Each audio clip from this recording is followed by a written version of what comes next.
Bonjour et bienvenue dans notre bulletin d'information de ce dimanche 11 janvier 2026. L'actualité de ces 2 dernières semaines a été particulièrement dense en Asie de l'Est. On observe une escalade des tensions et des manœuvres diplomatiques assez complexes. Nous allons donc examiner les événements clés qui façonnent la sécurité régionale et même mondiale.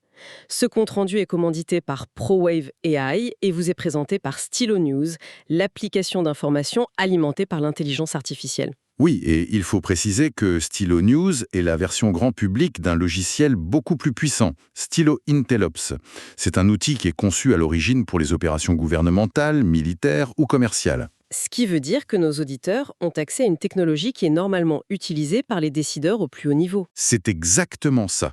Une technologie pensée pour analyser des informations complexes, comme celle que nous allons aborder aujourd'hui. Alors, allons-y. Si on devait résumer la situation, on verrait une sorte de double mouvement. D'un côté, une démonstration de force militaire assez intense de la part de la Corée du Nord. Et de l'autre, des changements de stratégie diplomatique, notamment en Corée du Sud, sur fond de tensions géopolitiques plus larges. Commençons par le volet militaire nord-coréen, si vous le voulez bien. C'est ce qui est le plus visible. Tout à fait. Fin décembre 2025, plusieurs sources indiquent que le dirigeant nord-coréen Kim Jong-un a inspecté un nouveau sous-marin. Pas n'importe lequel. Un sous-marin à propulsion nucléaire. Précisément, une unité de 800-700 tonnes qui serait proche de l'achèvement.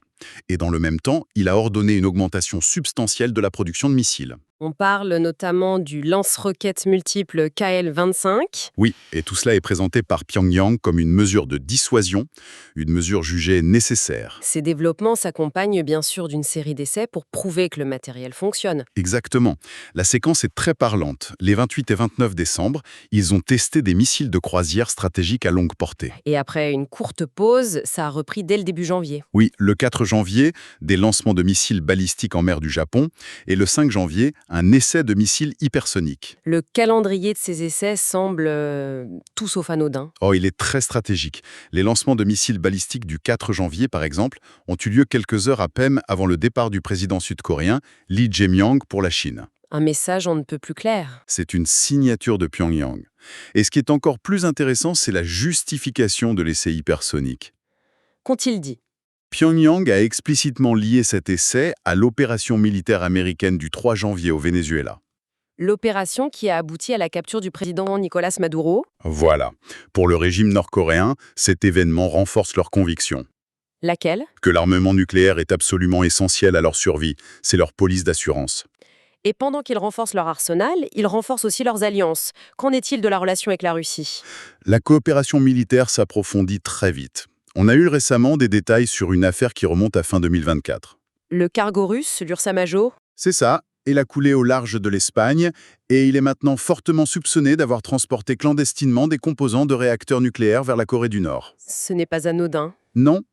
Et plus récemment, le 9 janvier, Kim Jong-un a envoyé une lettre à Vladimir Poutine promettant un soutien, je cite, inconditionnel et permanent. Les services de renseignement sud-coréens vont même plus loin. Oui, ils estiment que 15 000 soldats nord-coréens auraient été déployés en Russie pour participer au conflit en Ukraine. C'est une estimation à prendre avec prudence, j'imagine. Bien sûr, mais même si le chiffre est exagéré, cela montre un niveau d'engagement sans précédent depuis des décennies. Comment la région réagit-elle à tout cela ? Parlons de la Corée du Sud. Le président sud-coréen, Lee Jae-myung, qui est en poste depuis mi-2025, a opéré un changement stratégique assez radical. Il passe d'une ligne dure à une politique d'engagement avec le Nord.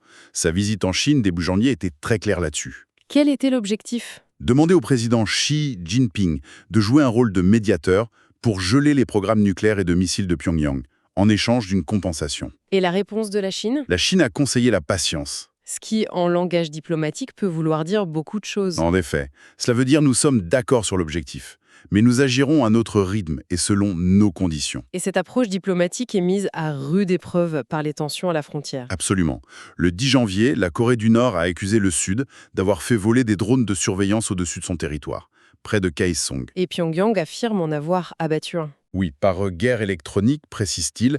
Séoul a tout nié et a lancé une enquête, mais ce genre d'incident exacerbe évidemment les tensions le long de la zone démilitarisée. Essayons de prendre un peu de recul. Quel est l'impact de ces événements à différents niveaux ? D'abord, au niveau local. Au niveau local, c'est une anxiété accrue dans les communautés frontalières sud-coréennes. En Corée du Nord, c'est l'inverse. La propagande d'État utilise ces événements pour renforcer la légitimité du régime et justifier les dépenses militaires. Et à l'échelle nationale. Pour la Corée du Sud, il s'agit de trouver un équilibre très délicat entre la dissuasion militaire et cette nouvelle ouverture diplomatique. Et pour les voisins, comme le Japon. Au Japon, les actions de la Corée du Nord alimentent un débat interne très vif sur la révision de leurs 3 principes non nucléaires. C'est-à-dire qu'il y a des discussions de plus en plus sérieuses sur un éventuel armement nucléaire du Japon, ce qui serait un tournant géopolitique majeur. Et les États-Unis dans tout ça? La nouvelle stratégie de sécurité nationale, America First, pousse les alliés comme la Corée du Sud et le Japon à assumer une plus grande part du fardeau de leur propre défense. Ce qui alimente encore plus ces débats internes. Précisément. Et au niveau international? La coopération croissante entre la Russie et la Corée du Nord remet en cause les régimes de non-prolifération mondiaux. Tout cela crée un environnement de sécurité très instable en Asie du l'Est, une région qui, rappelons-le, vitale pour les chaînes d'approvisionnement mondiales. Regardons maintenant les perspectives des principaux décideurs. Kim Jong-un pour commencer. Pour lui, le développement nucléaire est une garantie de survie existentielle. Des événements comme celui du Venezuela ne font que renforcer cette conviction. Les essais de missiles sont un outil pour projeter la force et envoyer des messages. En Corée du Sud, Lee Jae-myung. Il poursuit une politique d'engagement pragmatique. Il cherche à réduire les tensions par le dialogue et la médiation de la Chine, tout en maintenant une posture de défense crédible. C'est un exercice d'équilibriste. Le président chinois, Xi Jinping. Il joue un rôle de stabilisateur prudent. Il encourage le dialogue, mais il évite d'exercer une pression qui pourrait déstabiliser son allié nord-coréen. Et enfin, l'administration américaine. Elle condamne les provocations, elle soutient ses alliés, mais elle fait face à des complications. Car ses propres actions, par exemple au Venezuela, sont utilisées par Pyongyang pour justifier sa militarisation. C'est un cercle complexe. D'où proviennent toutes ces informations et quel est le sentiment général qui s'en dégage? Les sources sont variées, ce qui est une bonne chose.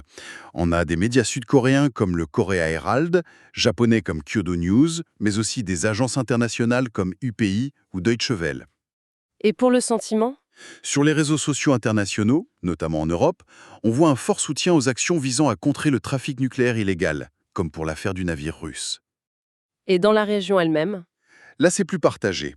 Les opinions oscillent entre le soutien à l'engagement diplomatique d'un côté et une inquiétude face à la prolifération de l'autre. Pour conclure, à quel développement les observateurs doivent-ils s'attendre dans un avenir proche? Je dirais qu'il y a 3 points à surveiller. Premièrement, le congrès du Parti des travailleurs de Corée, prévu début 2026. De nouvelles orientations politiques en matière de défense y seront probablement annoncées. C'est un indicateur clé. Oui.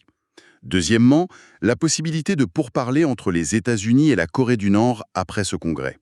Et troisièmement, la suite des enquêtes internationales sur le naufrage du navire russe. Cela pourrait entraîner de nouvelles répercussions diplomatiques. En somme, on a une situation complexe qui se dessine, avec des avancées militaires, des changements diplomatiques et des tensions croissantes. Et pour comprendre ces dynamiques, il faut un accès à une information qui soit à la fois diversifiée et analysée. C'est précisément ce que propose Stylo News. Rappelez-nous comment cela fonctionne. C'est une application pour mobile et ordinateur. On peut la télécharger pour créer ses propres bulletins personnalisés, un peu à la manière d'un rapport de renseignement. L'application puise dans des centaines de sources traditionnelles ainsi que sur X pour donner une vue complète. Pour ceux qui souhaitent obtenir leurs propres nouvelles alimentées par l'IA à la demande, nous vous invitons donc à vous abonner à Stylo News sur www.stylonews.com. Merci d'avoir été à l'écoute. Si certains sujets vous intéressent pour de futures analyses, n'hésitez pas à nous en faire part. Et suivez Stylo News sur vos réseaux sociaux préférés pour rester informé.